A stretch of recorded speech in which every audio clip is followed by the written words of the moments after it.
to the GAB Talks by the Independent Press Award. I'm your hostess, Gabby Olzak. Today, we will be speaking with Ayn Cates Sullivan, the very accomplished award-winning author, speaker, publisher, and seminar leader. Her novel, Nimu, Freeing Merlin, is the winner of the 2022 Independent Press Award for Paranormal Romance. Her 17 books have garnered numerous literary awards. She has become a best-selling author on Amazon, The Wall Street Journal, and USA Today, and has written an array of fascinating works that include the Sparkle Fairy Tale series of picture books for children, A Story of Becoming, which is a best-selling fable, and Legends of the Grail, Story of Celtic Goddesses. Truly a spiritual inspiration, and has over 2.6 million listeners on her podcast. She earned a BA at Hollins University, an MFA from Columbia, and a doctorate from King's College in London. Anne joins us today from her home in Charlottesville, Virginia. Congratulations, Anne. It's an honor to speak with you today. Thank you. Thank you. It's wonderful to be here and talk about my favorite thing, literature. Yes, I see. Well, I understand that you've actually been writing nearly your entire life. And in fact, you taught yourself to read and write when you were 4 years old. That's amazing. And on top of that, creative blood runs in your veins. I've heard you say that your father is a writer and your mom a painter. And it seems, Anne, that you've always known your life purpose. I want to hear how your Nana, because I also have a Nana or had a Nana, inspired you. Nana. So this is kind of interesting. I did come up and announce to my parents, I think I was maybe 4 or 5 years old, that I had been put on earth to be a mystic poet. And they said, well, that's good. How are you going to make a living? But they seemed to like they approved. I bet. And Nana was great. That's my mom's mom. And Nana was a storyteller. So we actually have a farm in the family that was given as a land grant in 1668. And so she had the stories of the kings of the foresters, who were the knights of forest of Bamborough Castle. You can see it on Last Kingdom. There's a whole TV show made about it. But at that time, that was just in my imagination.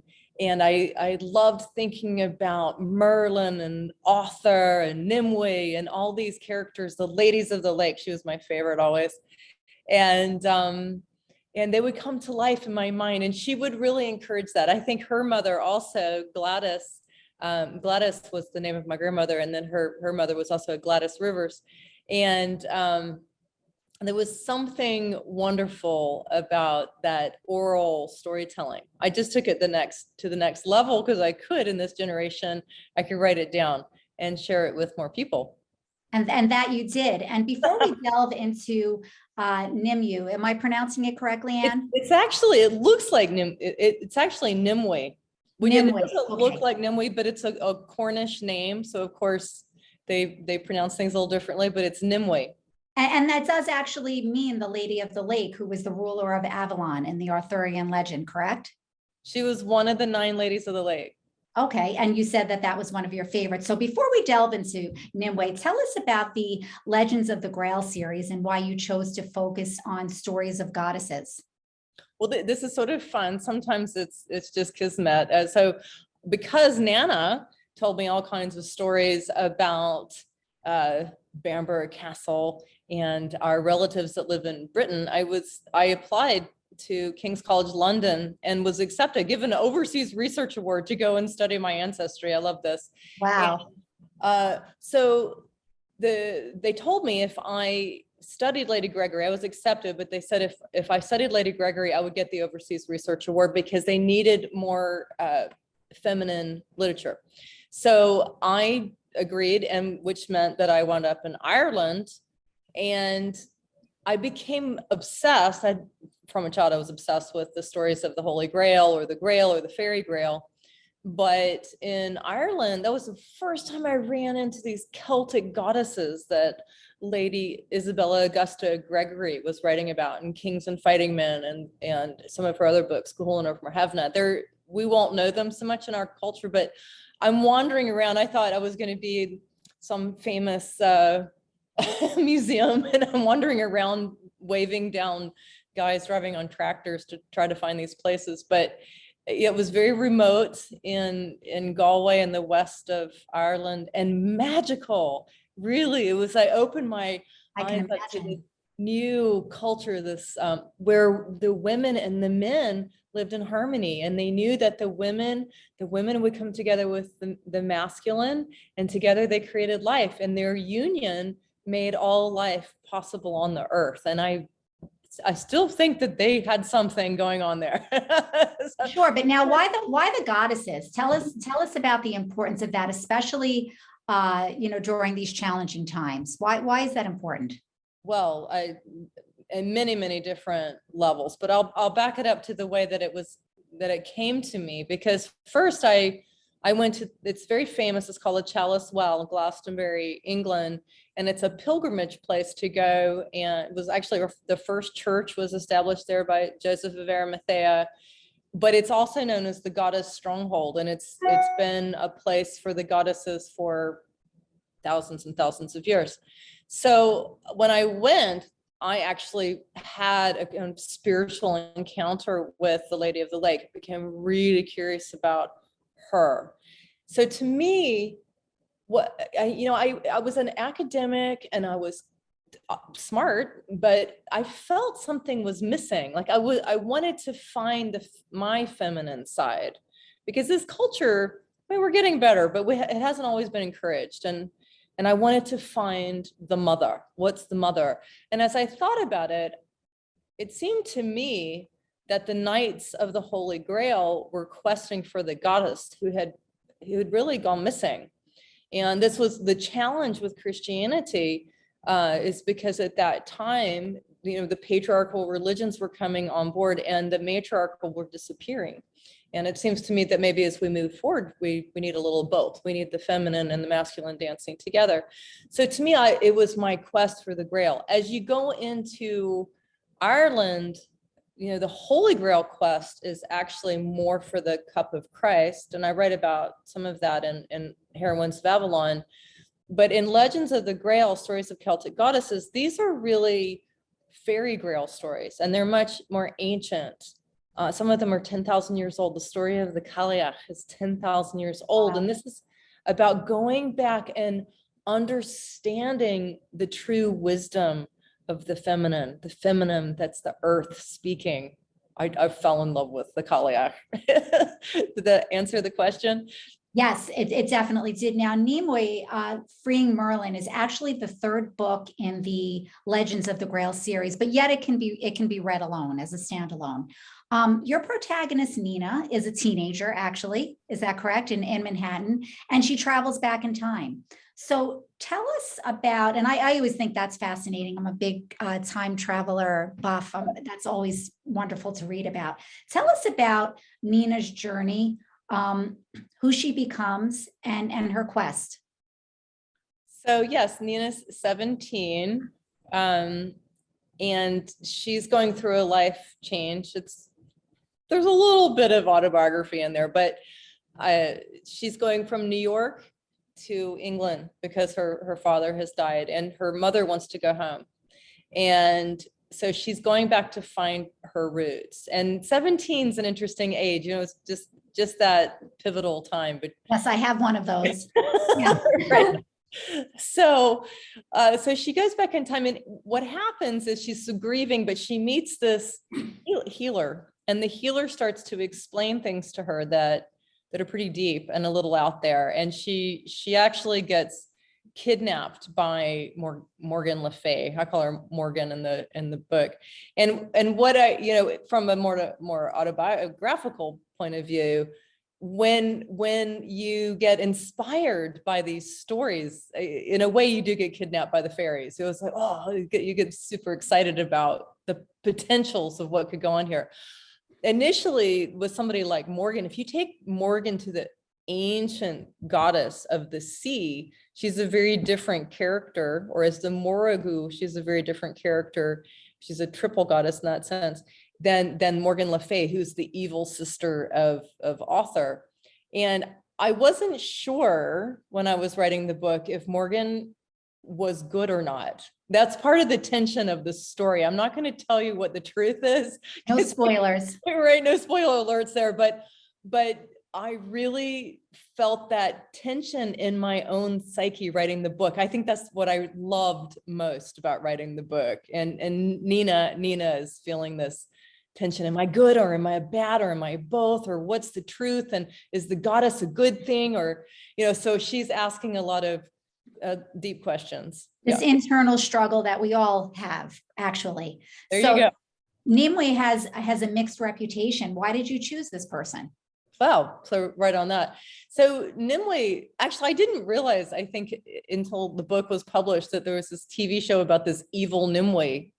I was like, oh, but so to me, so Caitlin Matthews is a scholar at Oxford, or Oxford scholar, and she's written quite a lot about the Grail goddesses, the fairy Grail, and their roots and origins. So, and of course, the ladies of the lake have appeared over time in many, many different guises. But what we mostly know about the Lady of the Lake is that she's mysterious.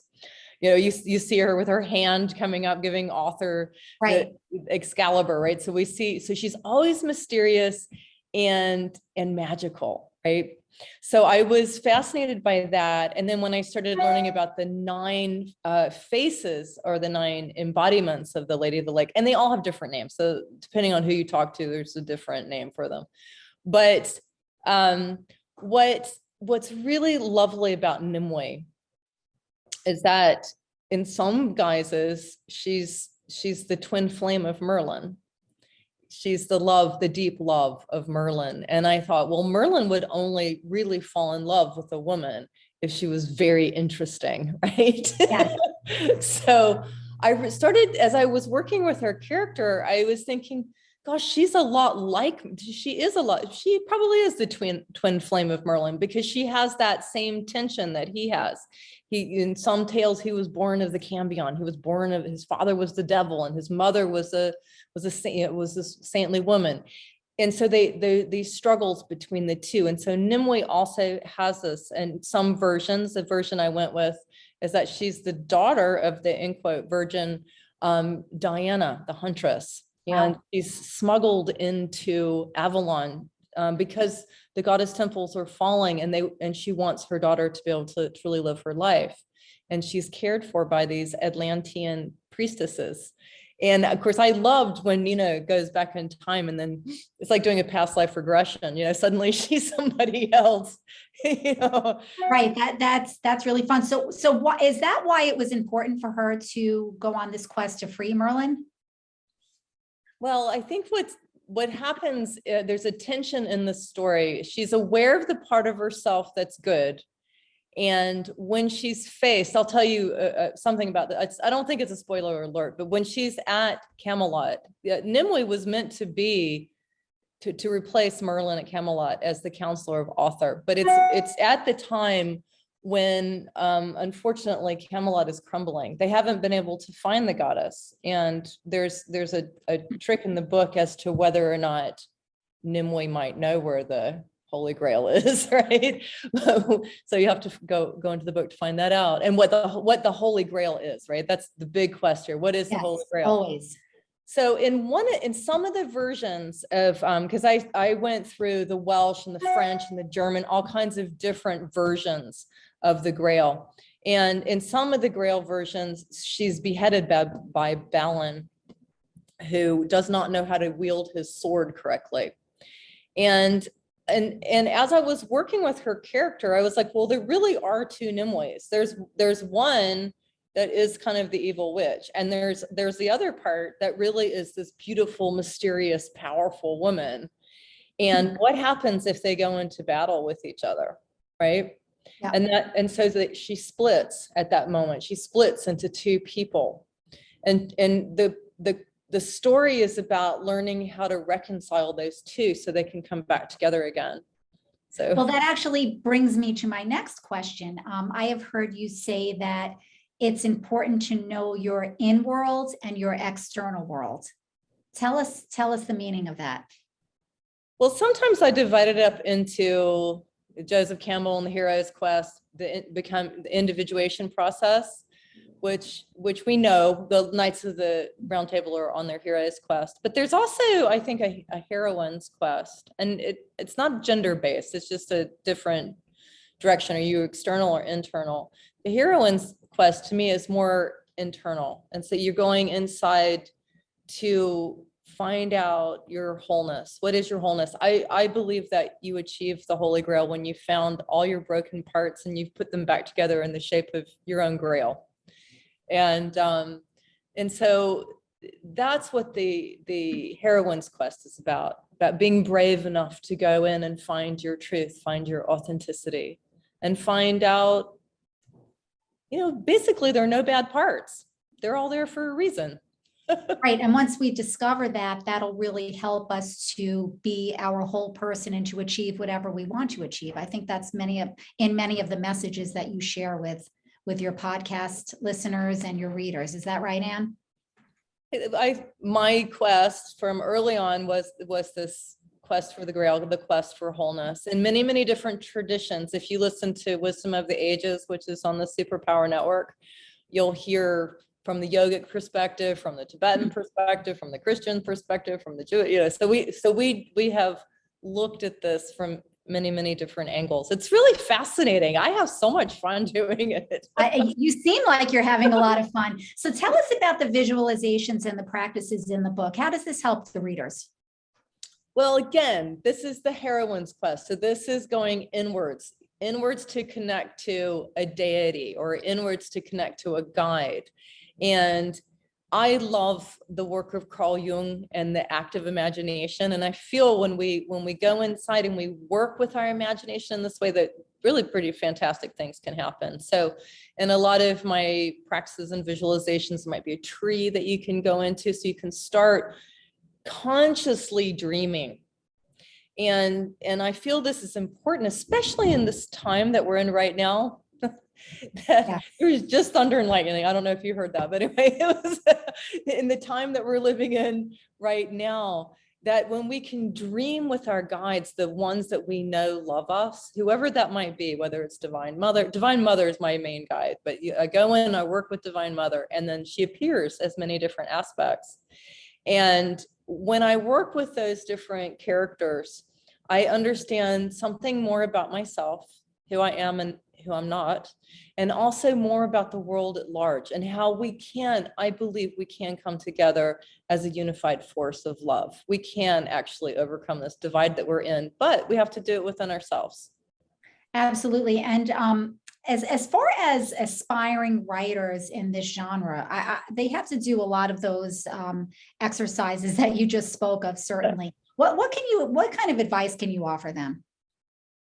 Aspiring writers, particularly in this genre, because you obviously have done quite a bit of research as far as travel, intellectually studying. What can you offer them? Should they be intimidated by this genre if it fascinates them and they want to write about it?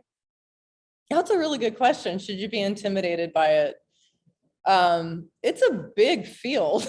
It is a big field. It's maybe not bad to be intimidated by it, but it's also very rich. It's worth the quest. And I still quest every year. Every year, if I can, I quest somewhere. I go to find another piece or do another part of this. What I would say is, if you're a writer and you really are a writer, like you're not writing because you want to be famous, but you're writing because there's something that lives in your heart that really needs to be expressed. It's your calling. That's it. Exactly. It's your calling. Yeah.